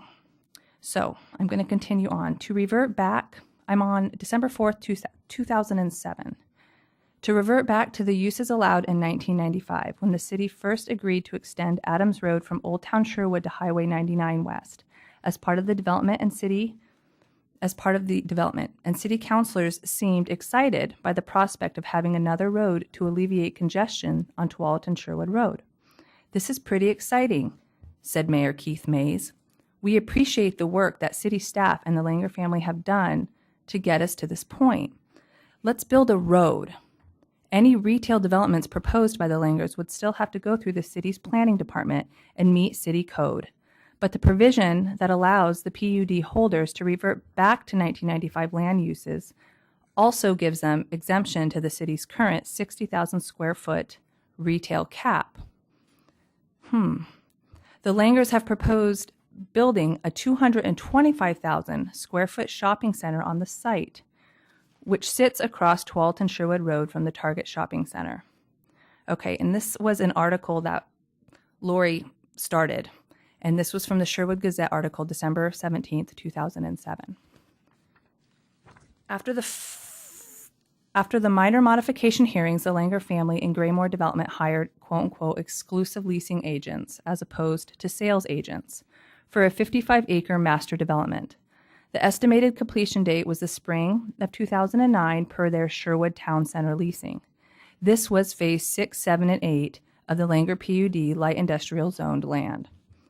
At the time, they called it Langer Crossings at Sherwood. Quote, "Langer Crossing will be a new 22-acre power center in addition to new office and flex space on the remaining 27 acres. Langer Crossing preliminary design will include approximately 225,000 square feet of retail plus 295,000 of office and flex development. See attached pages, 5 pages, and this is the Real Estate Investment Group site plan and descriptive information provided by George Diamond, the principal broker. From their leasing information site plan, the largest building was going to be 90,000 square feet. And this was let me just finish the sentence real quick here. And this is what was specified at the time during the hearings for the minor modifications. It was going to be a retail flex space split 50-50. Thank you for listening. City Manager's report. Thank you, Mayor and Council. Just a couple of quick things. There were a couple of questions that came up in regards to review process for boards and commissions. I thought I'd cover that real quick. So our process has been for quite a while. The council liaison, the committee chair, and a staff member typically review the applications that come in by a certain deadline, and then make a recommendation to the mayor and the council to put that on the agenda, and that usually becomes an item typically under consent agenda for selection. So that's typically the process that happens. I want to mention that the Planning Commission is still open. There's actually a few boards and commissions that are actually open right now. Planning Commission has one position that closes towards the end of June. I believe that the Cultural Arts Committee has a position open. CERTPAC has two positions that are open, and so Parks Board, I believe, also has one position that's open. So those positions are open. There isn't a deadline on the others, but there is a deadline on the Planning Commission, and that closes at the end of June. Also, did hear the comment about code enforcement issues. I know Chief Growth talked to Myrta, and we'll work on some of the questions there, but we will consider putting that online. I'm not sure exactly how we would do that on our webpage, but we have a new webpage which has more capabilities, so we'll take a look into seeing if that could possibly be done. And then finally, I just wanted to make a quick announcement. Joe Gall has appointed Julie Blums as the interim finance director while we're completing our search process for a new permanent finance director. So that's why she's here, and just wanted to make sure that you guys were aware of that. Would our appointments for the Y, the 4 citizens, would that be done the same way too? We'd have to think about that. There isn't a staff member, obviously, for the Y, so. I thought Kristen was. Oh, she hasn't gone for several years. Yeah. So let's think about that of how we would want to put that together. I mean, we just modified the process a little bit for selecting this committee. I think the decision was to have the mayor, the council president, and one staff member to review the applications. I'm assuming since I got volunteered that would probably be me, but we can have that conversation later. So. I just want to make one comment. I want to thank the departments. They always are getting back to us really quickly now with answers, and I really appreciate that from all the department heads. Any more comments?